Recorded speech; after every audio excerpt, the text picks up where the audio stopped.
A dire warning from Russia about the role demographics could play in the decay of America. Vladimir Zhirinovsky, leader of the LDPR party, sensationally claims that inter-ethnic conflict in the United States will lead to white Americans fleeing to Canada, Australia, and even Siberia. Zhirinovsky says the US is on the same crumbling path towards collapse that the former USSR stumbled upon decades ago. He predicts non-white violent separatist movements will tear America apart, similar to how the Soviet Union disintegrated as a result of ethnically diverse republics breaking away from the late 80s onwards. We in the Soviet Union for 70 years fed the national fringes of the country at the expense of the Russians, and in 1991, when they made a fuss and started shouting that they were leaving the USSR, the Russians didn't come out to defend the country, simply because they didn't understand that it was their land. The 75-year-old firebrand now sees an almost identical situation unraveling in the US. There are no national fringes there,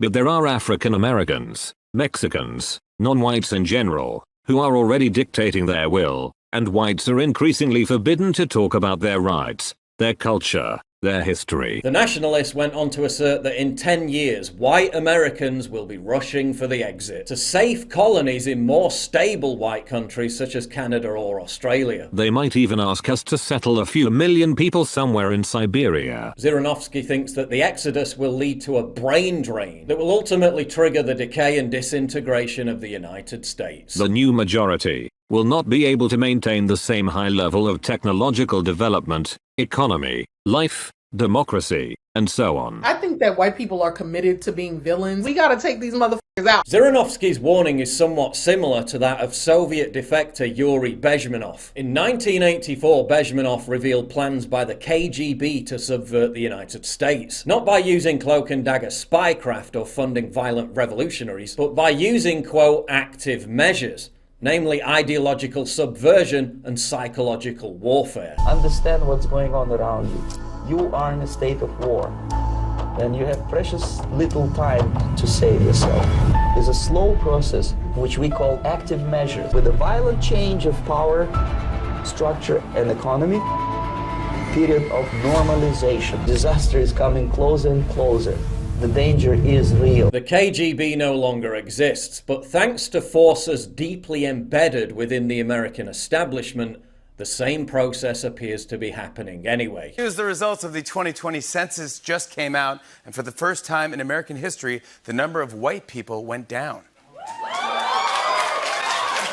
Whether it be critical race theory in schools, racial self-flagellation on university campuses, or the cultural colonization and iconoclasm of the Black Lives Matter movement. If y'all didn't know, this is the MSC, and frankly, there's just too many white people in here, and this is a space for people of color. White Americans have been re-educated to hate their history, hate their country, and hate themselves. Got down here real low and looked up to you and said, the history of my race against your race, and I'm sorry. Now, Zhirinovsky's known for his confrontational style and his spicy hot takes. But outside of Putin's government, he's the most popular political figure in Russia. When he speaks, people pay attention. But are Americans paying attention? Donald Trump's 2020 campaign seemed so transfixed on eking out a few extra percentage points of the black vote that his largest erosion ended up being amongst white voters, particularly white men. The Republican establishment and Trump's biggest supporters outside of Tucker Carlson were and are petrified of even mentioning demographics. The media monsters anyone who questions whether the browning of America might be anything other than a fantastic thing as a dangerous extremist. They've also entrenched this bizarre form of doublethink, where if you dare suggest the demographic decline of white people in America is part of a ploy to flood the country with a dependable migrant voting bloc, or that, whisper it, diversity isn't a strength, you're a racist, evil conspiracy theorist. But if you openly embrace diversity as a progressive means of replacing those obsolete, bigoted white boomers, that's a high-status opinion and you're a sophisticated politico. So that when we get to 2042 or 2045, whatever year you want to use, that we actually will not be suffering from what other countries like South Africa have, which is having the numbers but not having the power. We want, you know, people say demographics are not destiny. Well, we're trying to make it destiny. So that's the work that we're doing. Amen.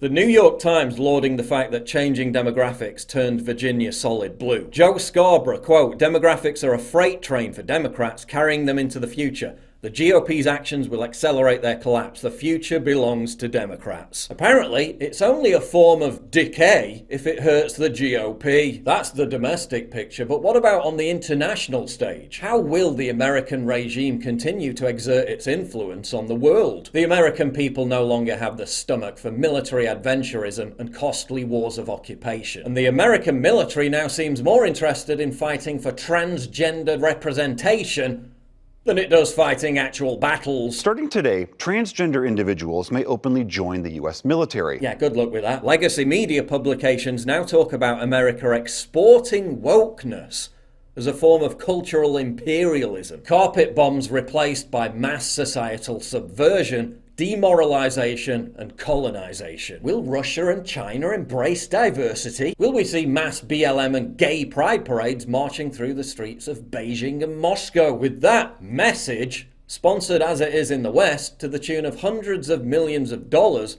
by some of the world's corporate behemoths. Yeah, can't see it myself. Sometimes children from the very young age, children are being told that they have a choice in becoming a girl or a boy.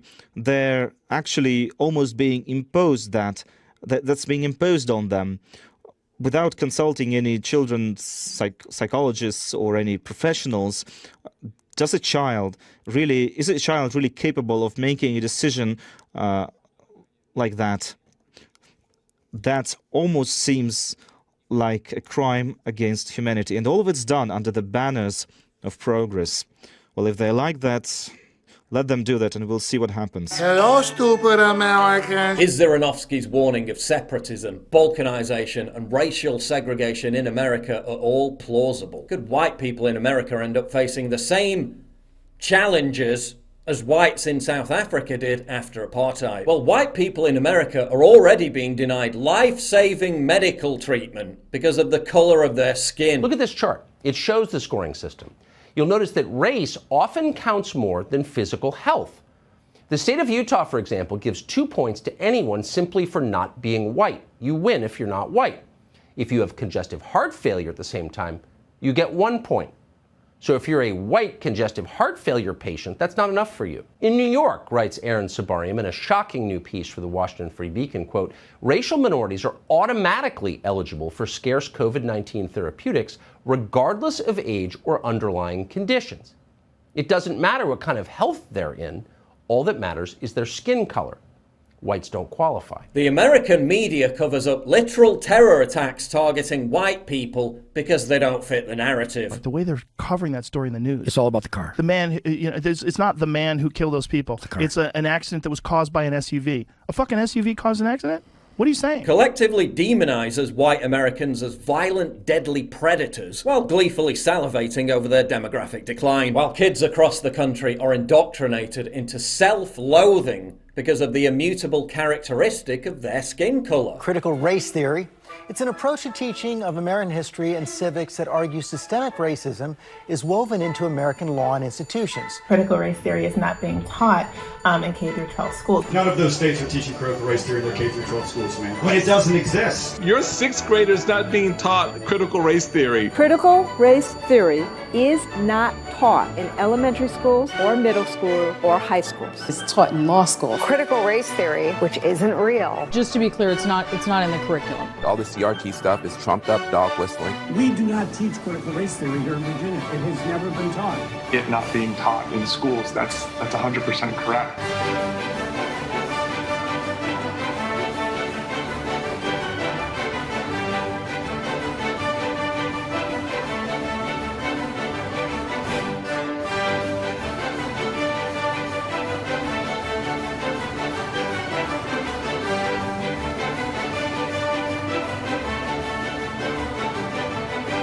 While the federal government treats white parents who complain about that as potential terrorists. Education authorities in the United States are asking the government to use anti-terror laws and involve the FBI against parents who protest against the way their children are being taught. These acts of malice, violence, and threats against public school officials have increased.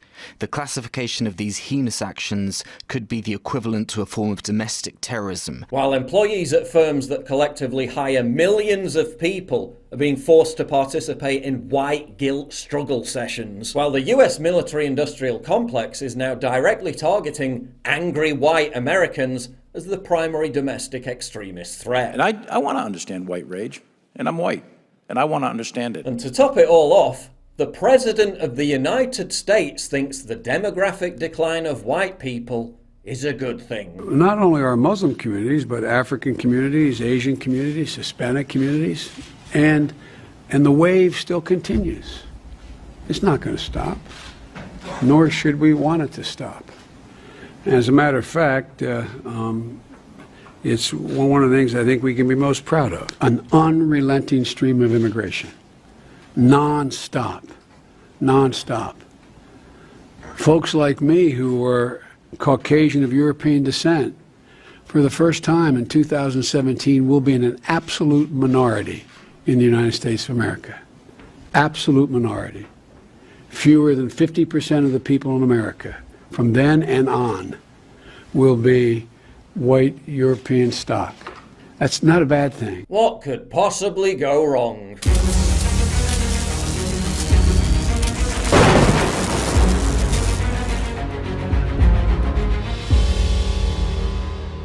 It's absolutely crucial for you to help me fight the war on free speech by supporting me via Subscribe*, link in description, and also signing up for my free newsletter at summit.news/newsletter.